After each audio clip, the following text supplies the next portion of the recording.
बोलो वृंदावन बिहारी लाल की जय। जय। जय जय श्री राधे श्याम। जय जय श्री राधे श्याम। बोलो स्वामी राम सुखदास जी महाराज की जय।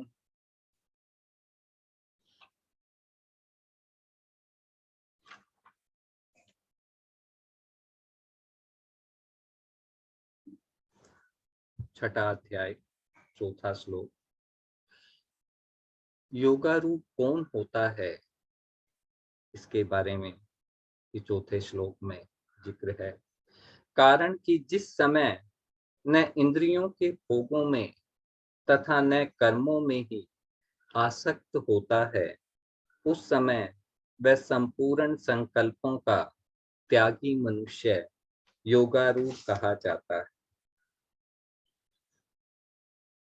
पूर्व श्लोक में योग की उपाय प्राप्ति का उपाय आगे के श्लोक में बताते हुए कि योगारूप कौन होता है। इंद्रियों के भोगों में आसक्त न होने का साधन है इच्छा पूर्ति का सुख न लेना, कि भोगों में नहीं रमना। जो हमें इंद्रियों से भोग प्राप्त होते हैं उनमें अपनी इच्छा पूर्ति का सुख न लेना। जैसे कोई मनचाही बात हो जाए, मनचाही वस्तु मिल जाए, मनचाही परिस्थिति हो जाए, वह न तो मनुष्य उसमें प्रसन्न हो जाता है और उसमें सुख लेता है। जिसको नहीं मन चाही बात हो जाए, मन चाही वस्तु मिल जाए, मन चाही परिस्थिति आदि मिल जाए, और जिसको नहीं चाहता वह न हो, मनुष्य उसमें प्रसन्न हो जाता है, सुख लेता है। प्रत्येक मनुष्य की सबसे बड़ी कामना यही रहती है कि मेरी मन चाही हो जाए, मैं जो चाहता हूँ वो मुझे मिल जाए, उसी हिसाब से मेरे को परिस्थिति मिल जाए। सुख लेने पर, जब हम सुख लेते हैं उन सुख लेने पर इंद्रियों की भोगों में आसक्ति बढ़ जाती है, वो भोगों में लिप्त हो जाते हैं। उनके मन में ये कामना बनने लगती है ये सुख की स्थिति बनी रहे। सबसे बड़ी कामना ये रहती है कि जब सुख आता है कि ये स्थिति बनी रहे, दुख की स्थिति ना आए। अतः साधक को चाहिए कि अनुकूल वस्तु, अनुकूल पदार्थ, अनुकूल व्यक्ति आदि के मिलने की इच्छा न करे, और बिना इच्छा के यदि मिल जाए तो उसमें प्रसन्न न। पहले तो इच्छा ही न करे कि मुझे अनुकूल परिस्थिति प्राप्त हो, और यदि मिल भी जाती है तो उसमें प्रसन्न न हो, उसमें राजी न हो। ऐसा होने से उसकी भोगों में आसक्ति नहीं होगी, वह भोगों में लिप्त नहीं होगा, मन में और भोगों की कामना नहीं होगी। दूसरी बात, मनुष्य के पास अनुकूल चीजें न होने से वह उन चीजों के अभाव का अनुभव करता है कि मेरे पास ये नहीं है, मेरे पास वो नहीं है। और उसके मिलने पर जब वह वस्तु मिल जाती है तो वह उनके अधीन हो जाता है। जैसे किसी के पास गाड़ी नहीं है, फिर जब गाड़ी मिल जाए तो वह गाड़ी के अधीन हो जाता है। उस समय वो सबसे प्रिय वस्तु उसकी गाड़ी हो जाती है, और वह चाहता है कि ये गाड़ी कहीं खो न जाए। जिस समय उसको अभाव का अनुभव होता था उस समय भी वह उसके अधीन था। जब नहीं थी तब भी उसके मन में एक ही कामना थी कि मुझे बड़ा घर मिल जाए, बड़ी गाड़ी मिल जाए। और जब मिल गई तब भी वह उसके अधीन ही है, कहीं उनका वियोग न हो जाए। जब वस्तुएं मिल जाती है तब मन में एक डर आ जाता है कि कहीं ये वस्तुएं मेरे से बिछुड़ न जाएं, मेरे से वियोग न हो जाए। इस तरह की परतंत्रता रहती है, इस तरह की पराधीनता रहती है। अतः वस्तु के न मिलने और मिलने में फर्क इतना ही रहा कि वस्तु के न मिलने से तो वस्तु की परतंत्रता का अनुभव होता था, पर वस्तु के मिलने पर परतंत्रता का अनुभव नहीं होता। स्वतंत्रता दिखती है, पर यह भी धोखा ही है कि हमें लगता है अब वस्तु मिल गई, काम पूरा हो गया, अब हम इससे सुख की प्राप्ति होगी, लेकिन फिर भी हमारे मन में उसके बिछुड़ने की एक डर बना रहता है, जो कि हमें उसके अधीन रखता है। कारण कि यह मनुष्य अनुकूल परिस्थिति के अधीन हो जाता है। अनुकूल परिस्थिति कोई भी आती है तो उसके अधीन हो जाता है, और उसको भोगते भोगते उसका स्वभाव बिगड़ जाता है, उसको उसकी आदत पड़ जाती है, और बार बार सुख भोगने की कामना होने लगती है। मन को फिर बार बार वही वस्तु चाहिए, और अधिक चाहिए, और अधिक चाहिए। यह सुख भोग, यह जो सुख भोग की कामना है, ये जो सुख भोग की इच्छा है, ये जो सुख की इच्छा है, यही जन्म मरण का कारण बन जाती है। तात्पर्य यही है, अर्थ यही है कि अनुकूलता की इच्छा करना, आशा करना, अनुकूल विषयों में खुश होना, अनुकूल परिस्थितियों में खुश होना, यह संपूर्ण अनर्थों का मूल है। सबसे बड़ा अनर्थों का मूल यही है। इसमें से कोई सा भी अनर्थ, पाप बाकी नहीं रहता अगर इसका मनुष्य त्याग कर दे, कि वह अनुकूल परिस्थिति की कामना न करे। अनुकूल परिस्थिति आ जाए तो उसमें खुश न हो, तो मनुष्य योगारूढ़ हो जाता है। परिस्थितियां बदलती रहती हैं, आज जो परिस्थिति है वो कल नहीं रहेगी। हमें अनुकूल परिस्थिति की कामना नहीं करनी है, और अनुकूल परिस्थिति आ जाए तो उसमें हमें लिप्त नहीं होना। हमारे मन में जितनी सफलताएं होती हैं, मन में जितने विचार होते हैं, उन सफलताओं में से जिस सफलता से सुख होता है, जिस विचार से सुख की प्राप्ति होती है, उसको लेकर हम विचार करते हैं कि हमें ऐसा मिल जाए तो हम सुखी हो जाएं। कोई वस्तु की कामना हुई और उस कामना से हमें सुख की प्राप्ति हुई, तो हम ये सोचते हैं कि यह वस्तु मिल जाएगी, इसकी कामना से ही सुख की प्राप्ति हो जा रही है, तो मिलने पर कितने सुख की प्राप्ति होगी। और इस तरह उस विचार में लिप्त होने से उस सफुरना का नाम संकल्प हो जाता है। फिर उस वस्तु को पाने की इच्छा का संकल्प हो जाता है। यह संकल्प ही अनुकूलता प्रतिकूलता के कारण सुखदायी और दुखदायी हो जाता है। यदि वह संकल्प अनुकूल परिस्थिति प्राप्त होती है तो सुखदायी होता है, और यदि उसके मुताबिक परिस्थिति नहीं प्राप्त होती तो दुखदायी हो जाता है।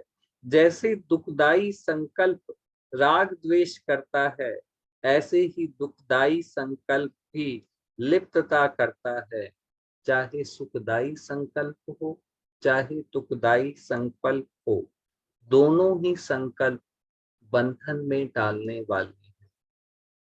मन में होने वाली सफलता, मन में उठने वाले विचार यदि संकल्प का रूप धारण न करें तो यह सफलता स्वतः नष्ट हो जाती है। यदि हम उन्हें संकल्प न बनने दें, उनके साथ जुड़े नहीं, तो वो जो विचार हैं, मन में विचार आते जाते रहते हैं, स्वतः नष्ट हो जाते हैं। जिस विचार को हम पकड़ लेते हैं वही विचार संकल्प बनता है। सफुरना विचार होने मात्र से मनुष्य की हानि नहीं होती और पतन भी नहीं होता, परंतु समय तो नष्ट होता ही है। अतः यह सफुरना भी त्याज्य है, यह विचार भी त्याग करने योग्य है। कि खाली विचार उठा, हमने उसको संकल्प नहीं बनने दिया, तो भी थोड़ी समय की हानि होती है, तो यह विचार भी त्याज्य है। पर संकल्पों का त्याग तो साधक को जरूर करना चाहिए। यदि विचार का त्याग नहीं भी कर पाए, लेकिन उसे संकल्प न बनने दें, उससे अपनी कामना को न जोड़े, उससे अपनी इच्छा को न जोड़े। संकल्पों का त्याग अवश्य करना चाहिए। कारण कि संकल्पों का त्याग किए बिना यदि हम संकल्पों का त्याग नहीं करते हैं, उन विचारों के साथ अपनी कामना को नहीं जोड़ते हैं, तो मन की छोड़े बिना साधक योगारूढ़ नहीं हो सकता। उसे योग की प्राप्ति तभी हो सकती है जब वह सारी कामनाओं का त्याग करता है, और योगारूढ़ हुए बिना उसे परमात्मा की प्राप्ति नहीं होती। मनुष्य जन्म सार्थक नहीं होता, भगवान में प्रेम नहीं होता, दुखों का समर्था अंत नहीं होता।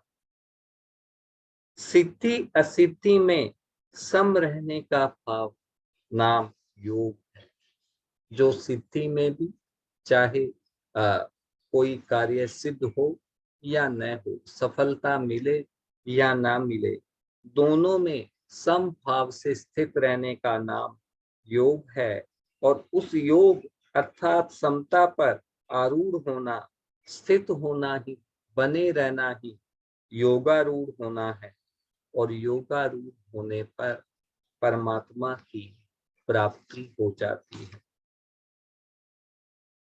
योगारूढ़ की पहचान क्या है? इस श्लोक में इसके लिए यहाँ 3 बातें बताई हैं। पदार्थों में, वस्तुओं तथा व्यक्तियों में आसक्ति न होना। पहली बात कि कोई भी पदार्थ में आसक्ति का न होना, कामना का न होना। क्रियाओं में आसक्ति न होना, और कोई भी क्रिया में भी आसक्ति न होना। और संपूर्ण संकल्पों का अर्थात मनचाही का त्याग होना। तात्पर्य यही है, अर्थ यही है कि इंद्रियों के भोगों में और क्रियाओं में आसक्ति न हो। इंद्रियों के भोगों में, इंद्रियों से जो भोगों की जो सुख की प्राप्ति होती है, उसमें लिप्तता न हो, आसक्ति न हो। और भीतर से यह आग्रह भी न हो कि ऐसा होना चाहिए और ऐसा नहीं होना चाहिए। हमारे मन में एक भाव बना रहता है, एक आग्रह बना रहता है कि यदि ये वस्तु प्राप्त हो जाए, ये परिस्थिति प्राप्त हो जाए, तो मुझे सुख की प्राप्ति होगी। ऐसा भाव भी नहीं होना चाहिए जिसकी न तो पदार्थों में आसक्ति है, न पदार्थों के अभाव में आसक्ति है। कि न तो पदार्थ में ही आसक्ति है, और न इस भाव में आसक्ति है कि ये पदार्थ मेरे पास नहीं है, मिल जाएगा तो मुझे सुख की प्राप्ति होगी। न क्रियाओं में आसक्ति है, ना कोई कार्य करने से कि मुझे इस फल की प्राप्ति होगी, उसमें आसक्ति है। न क्रियाओं के अभाव में आसक्ति है। यदि कोई कार्य नहीं हो रहा, तो इस बात में भी आसक्ति नहीं है कि वह क्यों नहीं हो रहा। न कोई संकल्प है, वह योगारूढ़ है जिसके पास कोई भी संकल्प विकल्प नहीं है, जो साधारण भाव से अपने कर्तव्य कर्मों का जैसे गुण ही गुणों में बरत रहे हैं, उस प्रकार पूरा कर रहा है, वह योगारूढ़ है। अर्थ यही है कि पदार्थ मिले या ना मिले, व्यक्ति मिले या ना मिले, क्रिया हो या ना हो, इसका कोई आग्रह नहीं होना चाहिए। इसका मन में कोई संकल्प नहीं होना चाहिए कि ऐसी क्रिया होनी चाहिए थी। साधक को विचार करना चाहिए। साधक के मन में ये विचार सबसे दृढ़ होना चाहिए कि ऐसी कौन सी वस्तु है जो सदा हमारे पास रहेगी और हम सदा उसके पास रहेंगे। कि कोई भी वस्तु पूरे संसार में ऐसी नहीं है जो सदा मेरे पास रहे और मैं सदा उसके पास रहूं। ऐसा कौन सा व्यक्ति है जो सदा हमारे साथ रहेगा और हम सदा उसके साथ रहेंगे। ऐसी कौन सी क्रिया है जिसको हम सदा करते रहेंगे और सदा हमसे होती रहेगी। सदा के लिए हमारे साथ न कोई वस्तु रहेगी, न व्यक्ति रहेगा और न कोई क्रिया रहेगी। एक दिन हमें वस्तु, व्यक्ति और क्रिया से रहित होना ही पड़ेगा। एक दिन हमारा वस्तु से वियोग होगा, व्यक्ति से भी वियोग होगा और क्रिया से भी वियोग होगा। अगर हम वर्तमान में ही उनके वियोग को स्वीकार कर, स्वामी जी ने बहुत अद्भुत बात लिखी है कि अगर यदि हम वर्तमान में ही आज ही उनके वियोग को स्वीकार कर लें कि ये वस्तु मेरे से बिछुड़ने वाली है, उनसे असंग हो जाएं, उनमें लिप्त न हो, उनकी कामना न करें, उनसे प्रेम न करें, तो जीवन मुक्ति स्वतः सिद्ध है। जीवन मुक्ति तो हम मुक्त तो हैं ही, हमने ही संसार को पकड़ रखा है, हमने ही वस्तुओं को पकड़ रखा है। वस्तुओं में, परिवार में, संपत्ति में मैं मेरेपन का भाव कर रखा है। तात्पर्य यही है कि वस्तु का, व्यक्ति का, क्रिया का संयोग तो अनित्य है पर वियोग नित्य है। कि संयोग, मिलना तो अनित्य है, मिलेगी या नहीं मिलेगी ये निश्चित नहीं है। मिलना तो अनित्य है कि मिलने का नाश तो होना ही है। वियोग नित्य है, वो बिछड़नी है ही। कोई भी वस्तु सदा हमारे पास रहने वाली है ही नहीं। सारे भौतिक पदार्थ नष्ट होने वाले ही हैं। कोई भी संबंध है, कोई भी परिवार है, कोई भी धन है, वो नष्ट होने वाला ही है। और नित्य को स्वीकार करने से नित्य तत्व की प्राप्ति होती है। नित्य तत्व एक ही है, वो हमारा स्वरूप है।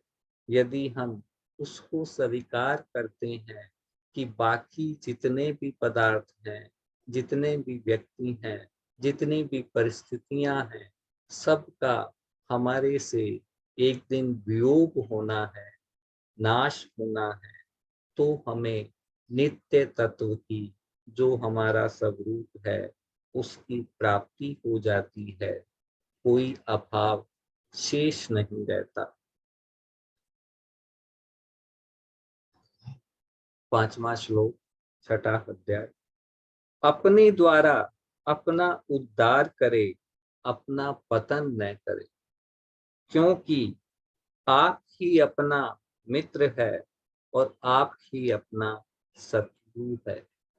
कि मनुष्य समय ही अपना उद्धार कर सकता है, कोई दूसरा उसका उद्धार नहीं कर सकता। मनुष्य मात्र में ऐसी विचार शक्ति है जिसको काम लेने से वह अपना उद्धार कर सकता है।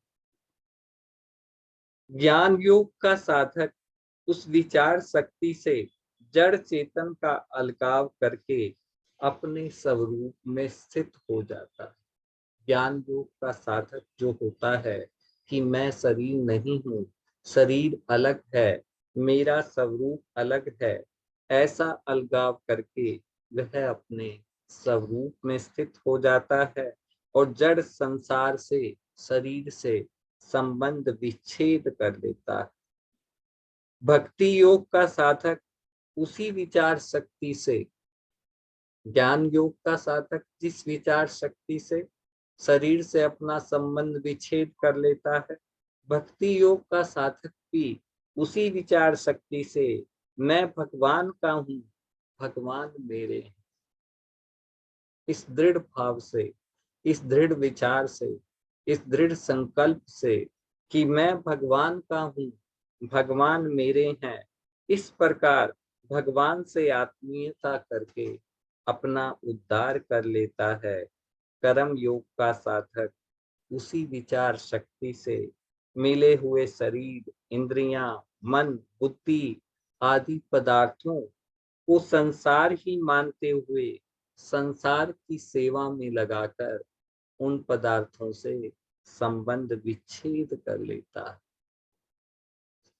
भगवान ने कलयुग के लिए सबसे ज्यादा कर्म योग पे जोर दिया है कि कर्म योग का साधक जो है निष्काम भाव से कर्म करते हुए, दूसरे के हित के लिए कर्म करते हुए पदार्थों से संबंध विच्छेद कर लेता है, संसार से संबंध विच्छेद कर लेता है और अपने स्वरूप में स्थित हो जाता है। इस दृष्टि से मनुष्य अपनी विचार शक्ति को काम में लेकर मनुष्य समय की द्वारा ही समय का कल्याण कर सकता है, किसी भी योग मार्ग से अपना कल्याण कर सकता है, चाहे वो ज्ञान योग हो, चाहे वो भक्ति योग हो, चाहे वो कर्म योग हो।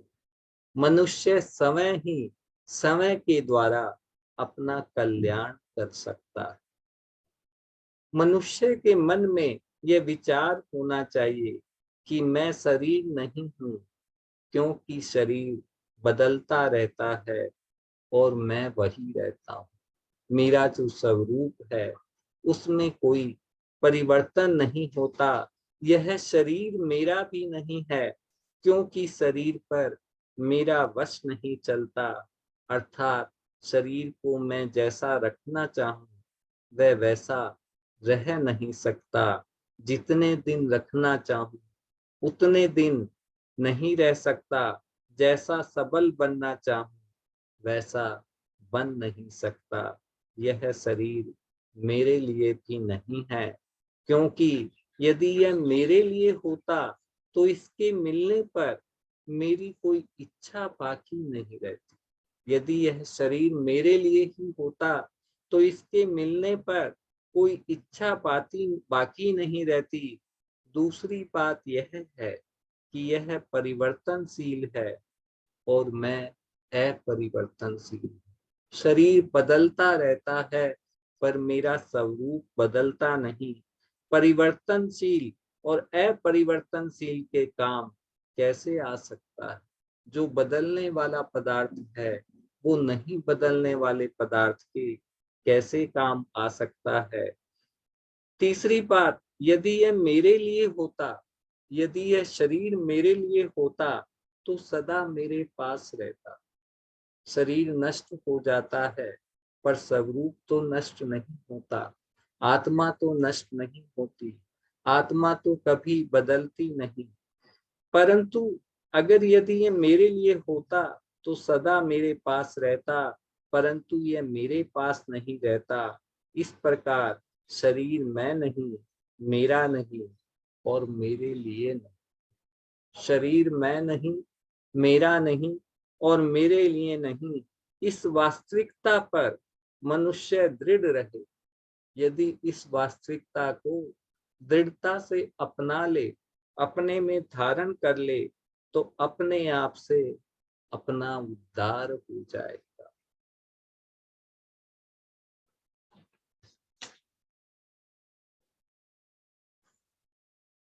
अपना उद्धार और पतन में मनुष्य समय ही कारण होता। अपना उद्धार करने में भी और पतन करने में दूसरा कोई नहीं। भगवान ने मनुष्य शरीर दिया है तो अपने कल्याण की सामग्री भी पूरी दी है। इसलिए अपने कल्याण के लिए दूसरे की जरूरत नहीं है। पतन भी दूसरा नहीं करता।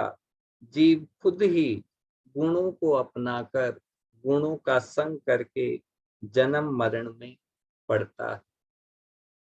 गुरु, संत, और भगवान भी तभी उद्धार करते हैं जब मनुष्य समय उन पर श्रद्धा विश्वास करता है, उनको स्वीकार करता है, उनके सम्मुख होता है, उनके शरण होता है, उनकी आज्ञा का पालन करता है। अगर मनुष्य उनको स्वीकार न करे, गुरु को स्वीकार ही न करे, तो वे कैसे उद्धार करेंगे? कर ही नहीं सकते। खुद शिष्य न बने तो गुरु क्या करेगा? ऐसे ही खुद की लगन न हो तो गुरु का, संत महात्माओं का उपदेश किस काम का? जब तक हमारे मन में लगन नहीं होगी, तब तक कोई भी उपदेश हमारे काम में नहीं आएगा। गुरु, संत और भगवान का कभी अभाव नहीं होता। अनेक बड़े बड़े संत होते आए हैं, गुरु होते आए हैं, भगवान के अवतार होते आए हैं, पर अभी तक हमारा उद्धार नहीं। कि जैसे अनेक गुरु अनेक संत होते आए हैं, हमारे भी अनेक जन्म होते आए हैं, पर अब तक हमारा उद्धार नहीं हुआ। इससे सिद्ध होता है कि हमने ही उनको स्वीकार नहीं किया। अतः अपने उद्धार और पतन में हम ही हेतु हैं, हम ही कारण हैं। जो अपने और उद्धार और पतन में दूसरे को हेतु मानता है, दूसरे को कारण मानता है, उसका उद्धार कभी भी हो ही नहीं सकता। कि हम समय ही अपना उद्धार कर सकते हैं, समय ही अपना पतन कर सकते हैं। वास्तविक दृष्टि से देखें, यदि वास्तविक दृष्टि से देखा जाए तो भगवान भी विद्यमान है, गुरु भी विद्यमान है, तत्व ज्ञान भी विद्यमान है।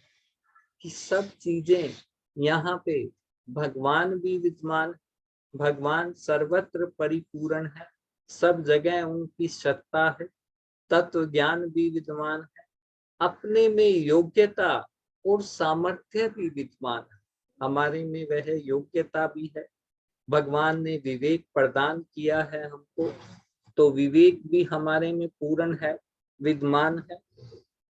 केवल नाशवान सुख की आसक्ति से ही, केवल हमें जो सुख की कामना बनी रहती है कि मुझे सुख की स्थिति प्राप्त हो, उसी से ही, नाशवान सुख की आसक्ति से ही उनके प्रकट होने में बाधा लग रही है। सारी वस्तुएं यही विद्यमान है। नाशवान सुख की आसक्ति मिटाने की जिम्मेवारी साधक पर। नाशवान सुख की आसक्ति मिटाने की जिम्मेवारी हम पर है, क्योंकि उसी ने आसक्ति की है, क्योंकि आसक्ति को हमने ही अपनाया है, आसक्ति को हमने ही पकड़ा है। गुरु बनना या बनाना गीता का सिद्धांत नहीं है।